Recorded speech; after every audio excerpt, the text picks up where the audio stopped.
এই বিড়ালকে কখনো আপনারা কষ্ট দিবেন না, বিড়ালকে আদর করবেন, বিড়ালকে ভালো মতো পুষবেন। বিড়াল যদি কোনো জাতির জন্য দোয়া করে, কোনো গৃহস্থর জন্য দোয়া করে, ওই সংসারের মধ্যে উন্নতি শুরু হয়ে যায়। ওই সংসারের মধ্যে আর এক নাম্বার হলো, যে ঘরে বিড়াল থাকে সেই ঘরে জিন আসতে পারে না, জিন বাস করতে পারে না।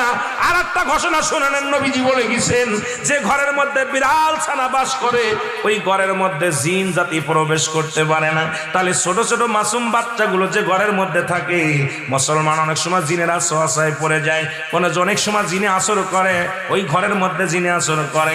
যে ঘরের মধ্যে বিড়ালকে আদর করে বিড়াল থাকে, ওই ঘরের মধ্যে বিলাই বিড়াল বিড়াল বিলাই বিলাই, এইটা যার ঘরের মধ্যে আছে এই ঘরের মধ্যে দুষ্ট জিনেরা আসতে পারে না। জোরে জোরে চিল্লায় বলা যাবে না মারহাবা। একবার নবী সুলাইমান আলাইহিস সালাম শুনতে পাইলেন পাশের বাড়িতে একটা কুকুরকে কষ্ট দিয়ে বিষ